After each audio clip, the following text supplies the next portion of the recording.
Welcome to Silent Queen's Calling. I'm so glad you could join us today. Now, let's dive right into the story. Her husband and his 32-year-old girlfriend were slow dancing in the kitchen of the lake house. Renee Calloway had built from nothing, laughing at something on his phone while Renee stood outside.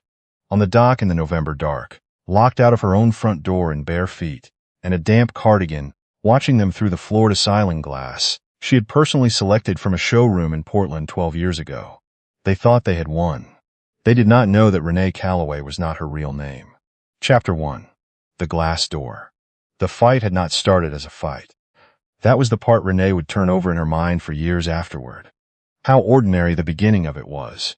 How she had been sitting at the kitchen island with her laptop open, reconciling the household accounts the way she did every first of the month. A cup of chamomile cooling beside her, rain tapping lightly against the wide windows that faced Cascade Lake. She had been tired. She was always tired in November. And then she had opened the wrong folder. It was not dramatic. She was looking for the receipt from the contractor who had repaired the guest bathroom tile, and instead she found a file her husband Warren had labeled simply property. Inside was a purchase agreement, a condominium in downtown Asheville, North Carolina. 2 bedrooms, closing date December 14th. The buyer listed was Warren Price. The co-buyer listed was a woman named Kyla. Renee had sat very still for a long time. The rain continued. The chamomile continued to cool. She closed the laptop carefully. She set her hands flat on the granite countertop. She breathed. Then she heard footsteps on the stairs. Warren came into the kitchen first, wearing the gray merino sweater she had bought him for his birthday 2 years ago, his dark hair slightly damp from a shower. He stopped when he saw her face. Behind him, a step later, came Kyla Marsh, a yoga instructor from Asheville whom Renee had met exactly once, at the 4th of July party they hosted every year on the dock. Kyla was wearing Renee's flannel robe, the rust-colored one, the one that had been hanging on the back of the master bathroom door that morning. Renee looked at her husband. "Who is Kyla on the property deed, Warren?" Warren did not flinch. He had been rehearsing. She understood later. He had been waiting for this conversation for weeks, maybe months, building himself up to it, the way a man builds courage. Slowly, privately, entirely in service of his own comfort. He walked to the refrigerator, pulled out a beer, opened it against the edge of the counter, the way she had asked him not to do 100 times, and took a long swallow before he answered. "I was going to tell you after the holidays," he said. "Tell me what?" "That I'm done." He set the bottle down. "I've been done for a long time, Renee. I think you know that. I think we both know that." She looked at Kyla. Kyla had the decency to look at the floor, though only briefly. "I found the purchase agreement," Renee said. "You used the money from the lake house renovation fund. That was $180,000, Warren." He shrugged. A shrug. 12 years of marriage, and he gave her a shrug. "I need somewhere to live. You'll keep the lake house. You love this house more than you've ever loved me, so consider it a trade. That money was in a joint account, and I am your joint spouse, so." He spread his hands. "Look, I don't want this to be ugly. I've already talked to an attorney. You'll get a fair settlement. But tonight, I need you to give Kyla and me some space, because we've had a long drive, and I'm exhausted, and I'm not going to do this with you right now." Renee looked at him for a moment. She thought about the things she could say. She thought about 12 years, the early ones, when they had been good, when he had been someone she genuinely admired, before the business failures and the resentments and the slow, grinding erosion of whatever they had once been to each other. She thought about the October she had nursed him through a serious illness for 6 weeks and never once complained. She thought about the renovation fund she had built from her own salary, quietly, over 3 years, because she believed the house was worth preserving. She said, "I'm not leaving my house, Warren." His face changed then. The rehearsed calm slipped. What came up beneath it was not anger exactly. It was contempt, pure and unguarded. The contempt of a man who has decided you are already defeated and is simply impatient for you to accept it. He stepped toward her. He was not a violent man in the way that left marks. He was a violent man in the way of rooms and doorways, of using his size to redirect, to press, to steer. He got between her and the kitchen island, his voice dropping to something low and controlled that was somehow worse than shouting. "You don't have a choice," he said. "My name is on this deed too. I have every legal right to be here. And right now I am asking you, as my wife, to go sleep at a hotel tonight so that we can all calm down and talk about this like adults in the morning. Kyla is wearing my robe, Renee. She is standing in my kitchen, wearing my robe in my house. Warren's jaw tightened. "Go get some air," he said. "You're not thinking clearly." He opened the back door, the one that faced the dock. Cold air rushed in from the lake, sharp with the smell of pine and rain. He made a gesture with his arm. Not quite a push, not quite a shove, but a redirection, a herding motion. The kind of thing you do to an animal you are trying to move without acknowledging that it is an animal. Renee found herself on the dock. The door closed behind her. She heard the lock engage. She stood for a moment in the dark, the boards cold and wet under her bare feet, the rain coming down in a thin but relentless curtain. The lake's black and churning gently. Inside, through the glass, she could see Warren open the refrigerator again. Kyla drifted in from the hallway, still in the rust-colored robe, and slid her arms around his waist from behind. He turned and kissed the top of her head. He did not look toward the glass. He had already stopped thinking about Renee Calloway. She had already become, in his mind, a problem that had been handled. Renee looked down at her hands. They were shaking, but not from cold. She reached into the pocket of her cardigan. Her phone was there. She had grabbed it off the counter, reflexively, some old instinct, the way you grab your keys without thinking when you walk out a door. She looked up at the glass one more time. Warren was laughing at something Kyla had said. The kitchen lights were warm and golden, and they made everything inside look like an advertisement for a life that had never quite belonged to him. "You have no idea," Renee said quietly, to the rain and the dark and the lake, "whose house you are standing in." She turned and walked to the end of the dock. Chapter 2. The Architecture of a Lie. To understand what happened next, it is necessary to understand what Warren Price had never bothered to learn about his wife. Warren believed he had married a moderately successful landscape architect with a tidy client list, a small inheritance from her grandmother, and a sentimental attachment to a lake house she'd bought before they met. He believed she was practical and organized, and a little emotionally withholding, which he had decided over the years was her defining flaw. He believed that without him, his salary, his connections, his presence, she would rattle around in this house like a marble in a shoebox, purposeless. He was a man who had built his self-worth entirely from the architecture of comparison. He needed to be the smarter one, the more ambitious one, the one with the superior earning potential, the one who understood how the world actually worked. When they were young, he had found Renee's quiet competence charming.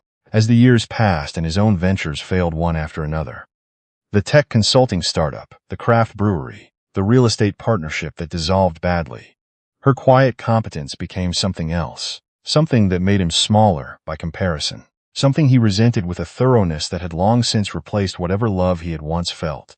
He did not know that her full name was not Renee Calloway. It had been once. She had simply stopped using the other part. Her grandmother, the one with the modest inheritance he had imagined, had not left her a modest inheritance. Her grandmother had been Loretta Voss Calloway, the original founder of Callaway Agricultural Technologies, a company that had been quietly acquired by a major agricultural conglomerate 6 years ago, for a sum that never appeared in any headline, because the family had structured the sale specifically to avoid headlines. The Calloway family did not want attention. They wanted to continue doing what they had always done. Own things, land, water rights, seed patents, processing infrastructure, quietly, without ceremony. Renee had left the family business deliberately. In her late 20s, because she had watched money transform everyone she grew up with into people she no longer recognized or liked. She had wanted to know what she was worth outside of a name. She had built her landscape architecture practice from 1 client to 38. She had bought the lake house in her own name, with her own earnings, before she met Warren at a mutual friend's dinner party in Seattle. She had told him she was a designer who loved the outdoors. She had not lied. She had simply declined to elaborate. What Warren also did not know, the lake house was not only in Renee's name. It had been placed, 3 years into the marriage, quietly, legally, with the help of the family's longtime attorney, into a trust managed by Callaway Holdings.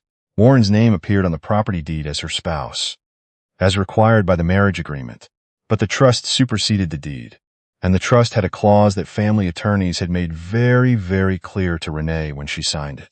In the event of marital misconduct, financial fraud, or legal separation, beneficial interest in the property reverted entirely to the primary Callaway Trust beneficiary within 24 hours of written notification. Warren had moved $180,000 out of a joint account into a property he intended to share with another woman. That was both financial fraud and marital misconduct. Renee walked the length of the dock, stepped onto the gravel path that wound around the side of the house to the detached garage, and opened her car.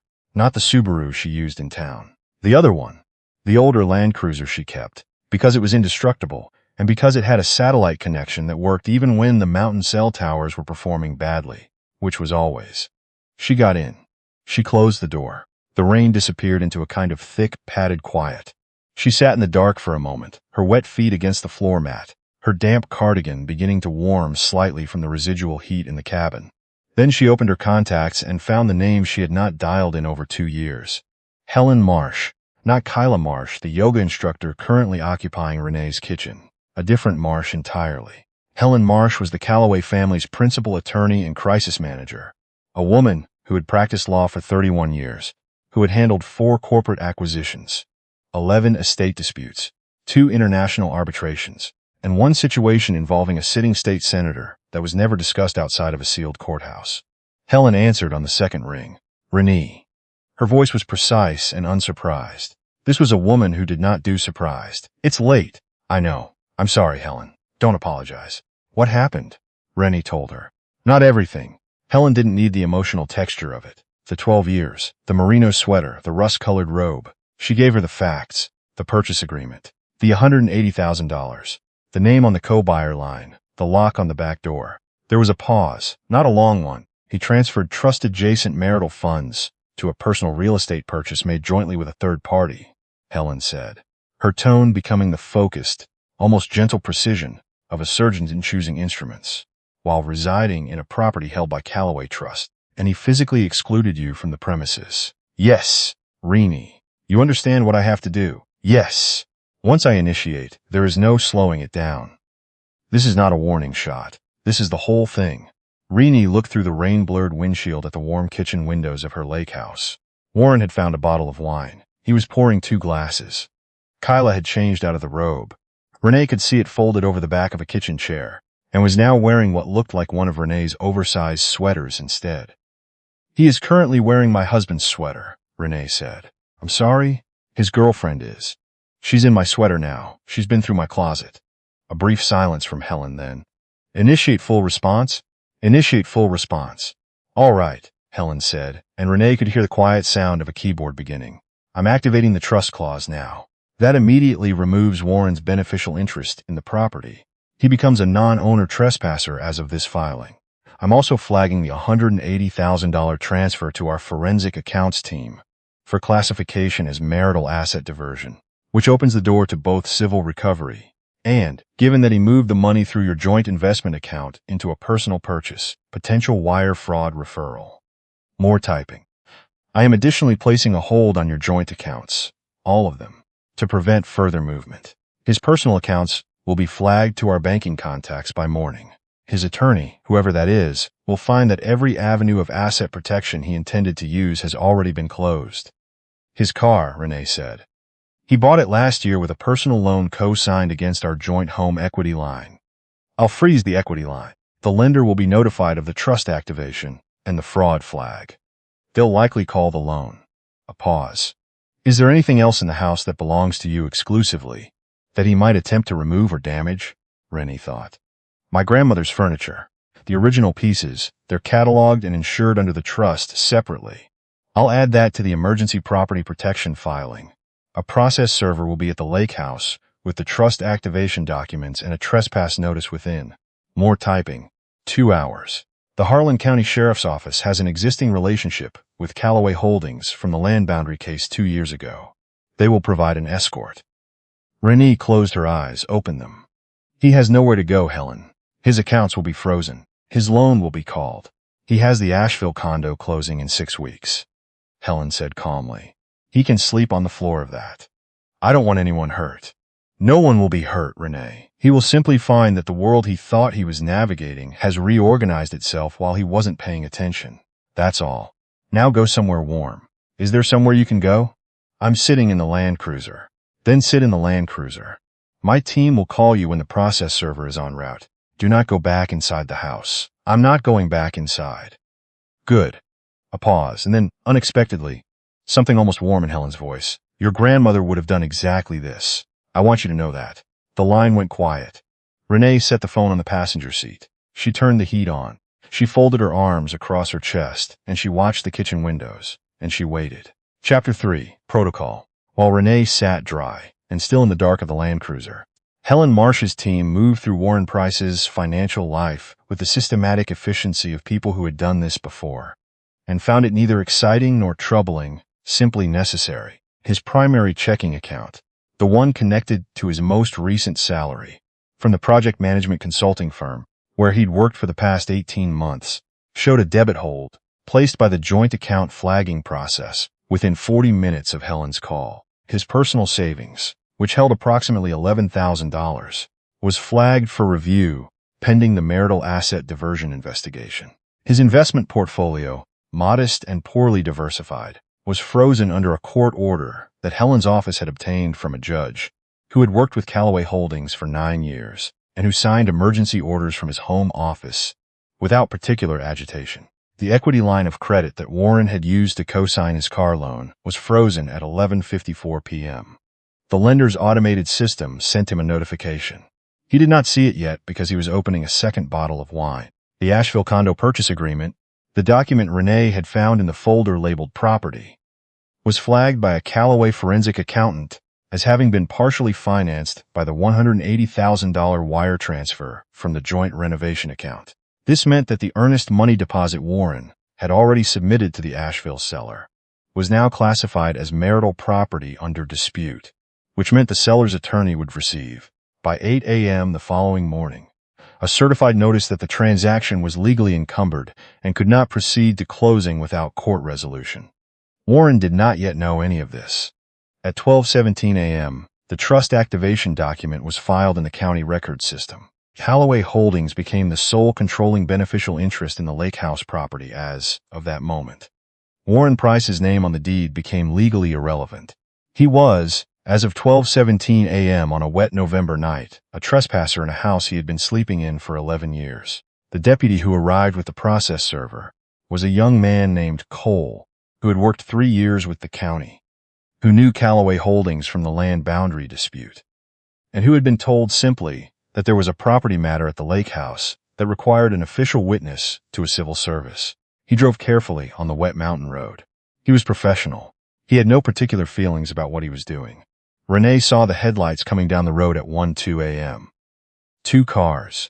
She recognized the shape of a county vehicle behind a sedan she didn't know. She got out of the Land Cruiser. The rain had slowed to a cold mist. She met the process server, a compact, serious woman in a rain jacket, at the edge of the driveway. The woman confirmed her identity, handed her a copy of the service documents, and then walked to the front door of the lake house and knocked. Renee stayed where she was. She watched the kitchen light move, Warren carrying his phone as a flashlight, which meant the wine had gotten to him, and he wasn't thinking clearly, which meant he didn't turn on the actual lights first. She watched his silhouette approach the front door, watched it stop. He opened the door. Warm light and the smell of the second bottle of wine came out into the cold. Warren stood in the doorway, holding his phone, looking at the process server and the deputy behind her, and for a moment he wore the expression of a man who has not yet understood what he is looking at. Warren Price, the process server said. Yes, you are being served with an emergency trust activation notice regarding the property at this address, a civil hold on marital assets connected to an account transfer dated November 3rd, and a trespass notice on behalf of the Callaway Holdings Trust, which holds controlling beneficial interest in this property. You are requested to vacate the premises within 1 hour. Warren stared at her. I'm sorry, what? 1 hour, Mr. Price. A county deputy is present to ensure orderly compliance. You may take personal clothing and toiletries.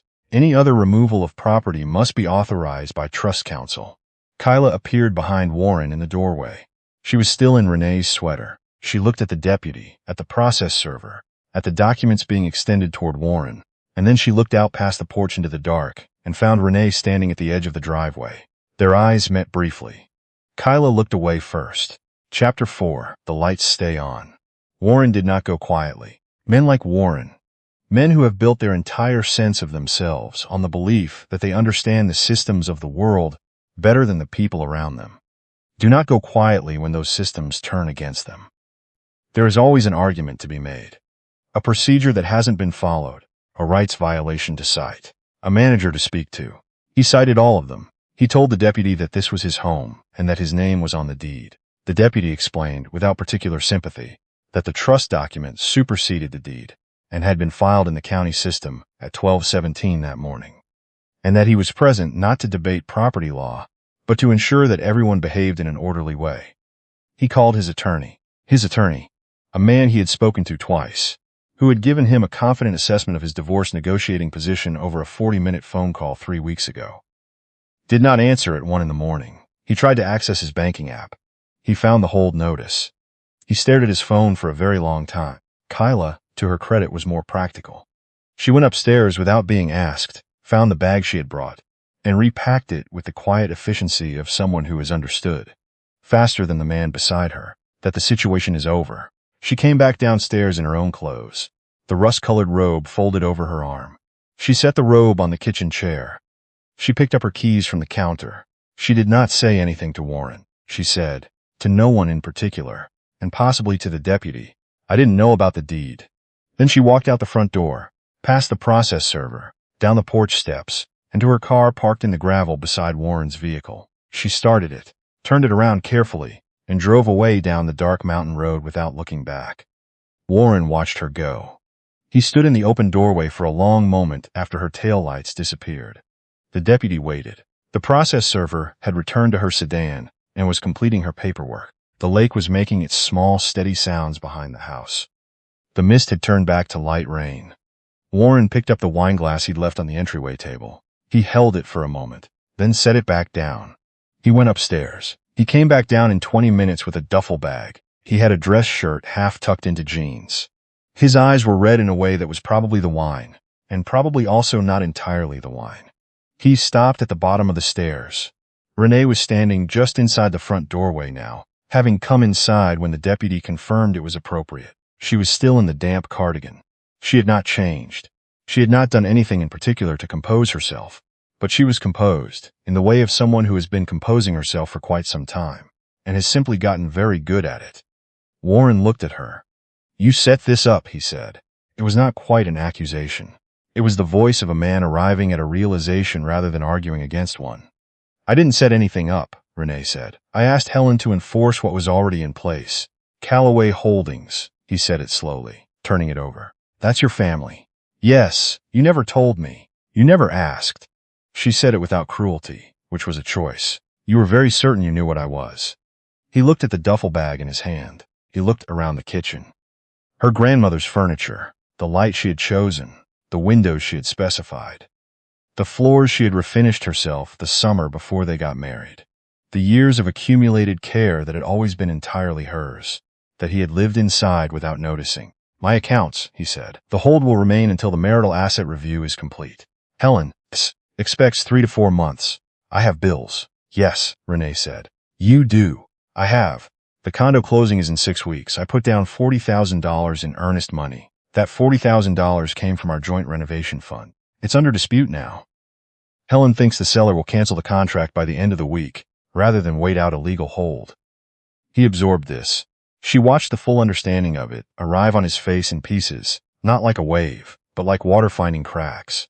Slow and thorough and irreversible. Where am I supposed to go? He asked. It was not a threat. It was a genuine question. He was standing in the living room of a house that was no longer his, with a frozen bank account and a called car loan, and an attorney who was asleep, and he was asking where he was supposed to go. Renee thought about 12 years. She thought about the October illness and the renovation fund, and the way he had shrugged at her in her own kitchen. She thought about the rust-colored robe on the chair. You can stay at the Cascade Inn tonight, she said. I'll have Helen approve a temporary release of $300 from the hold for immediate expenses. That will cover 1 night and breakfast. After that, you'll need to talk to your attorney. He stared at her. That's, Renee, come on. $300. You told me to go get some air, she said. You told me I wasn't thinking clearly. You locked me out of my own house in the rain and then opened a bottle of wine. She paused. I am thinking very clearly, Warren. I have been thinking very clearly for quite some time. He didn't answer. The deputy, who had come back to the doorway, said quietly, Sir, it's time. Warren Price picked up his duffel bag. He walked through the door he had used to push his wife out into the rain. He walked down the porch steps, across the gravel to his car. He opened the door, put the bag in the back seat, and got in. He sat there for a moment without starting the engine. Renee stood on the porch and watched him. The lake was behind her, and the mist and the dark pine trees. The kitchen light was on. She had turned it on when she came inside, and it lit her from behind in the same warm gold that had lit him and Kyla an hour ago. She did not feel triumphant. She did not feel vindicated. She felt mostly tired and honest and very certain that she was standing exactly where she belonged. Warren started the car. He backed out of the gravel drive slowly. He turned south toward the main road and the inn. His headlights swept across the dock, across the black surface of the lake, across the trees, and then he was gone. Chapter 5. What Remains? The deputy left at 1:47 a.m. Renee thanked him. She thanked the process server. She locked the front door. The original lock, the old brass one that had been there when she bought the house, and stood in her kitchen for a moment in the quiet. The second wine bottle was half empty on the counter. She poured what was left down the drain. She washed both glasses. She folded the rust-colored robe and carried it upstairs and put it in the hamper. She changed out of the wet cardigan. She put on the thick wool socks she kept by the bed and the old college sweatshirt she always wore when the weather turned. She went back downstairs and made tea because it was too late for anything else to make sense. She stood at the kitchen window with her mug and looked at the lake. The mist had cleared and the rain had stopped, and the moon was out now, reflecting off the water in a long fractured stripe. It was very still. This was the part the story rarely includes. The part after the documents are served and the car drives away and the vindication, such as it is, has been confirmed. The part where you are simply standing in your kitchen at 2 a.m, not victorious exactly, just present. Still here, still in your own house, in your own socks, holding your own mug, looking at your own lake. Renee Calloway was 41 years old. She had built 38 landscape projects, 1 landscape practice, and 1 lake house. She had spent 12 years trying to make a marriage work, with a man who needed her to be smaller than she was, and she had tried sincerely, which was the part she would always know about herself. She had not engineered Warren's failure. She had not planned his humiliation. She had built a life that was structurally sound, and he had walked into it and tried to hollow it out from the inside, and the structure had simply held. Helen called at 7:15 a.m. "How are you?" she asked. "I slept," Renee said. "Eventually." "Good. The Asheville seller's attorney has already been in contact. They're canceling the contract as expected." Warren's attorney called my office at 6 a.m. Apparently he found our whole documentation in his inbox and made some calls very early. A brief pause. He asked if there was any room to discuss a settlement that would release partial account access. "What did you tell him?" "That there would be room to discuss a settlement after the forensic accounting review is complete and we have a full picture of what was moved and when, in approximately 90 days. "That's fine." "Warren also called my direct line this morning," Helen said, her tone carefully neutral. "He didn't reach me. He left a message," he said, "and I am reading verbatim. I just want Renee to know that I understand now what I did, and that I'm sorry." Renee looked out at the lake. The morning was clear and cold, and the water was very blue. "He should have known before," she said. "Yes," Helen agreed. "He should have." There was a familiar quiet between them, the particular quiet of 2 women who have known each other a long time and do not need to perform understanding for each other. "Take care of yourself," Helen said. "Call me when you're ready to move forward." "I will, Helen." Renee paused. "Thank you." "Your grandmother built something worth protecting," Helen said simply. "So did you." The line ended. Renee set the phone on the kitchen island. She finished her coffee. She pulled on her boots and her heaviest coat and went outside, down the porch steps, across the gravel, out to the end of the dock. The lake was very still. The pines were dark green against the pale sky. A heron was standing at the far edge of the water, motionless and patient in the way of herons. She stood there for a while, long enough for the cold to settle into her cheeks and her fingers, long enough to feel the boards of the dock solid under her feet, the same boards she had stood on in the dark and the rain the night before, with nothing but a wet cardigan and the memory of who she actually was. She had been locked out of her own house. She had stood in the dark and the cold while her husband laughed inside with another woman. And then she had walked to her car, made 1 phone call, and come home. That was the whole story, really. She had come home. She had never left. The heron lifted off from the far shore and crossed the lake in a long, unhurried arc, its wings moving in slow, certain beats, and disappeared into the trees on the other side. Renee turned, walked back up the dock, and went inside to start the rest of her life.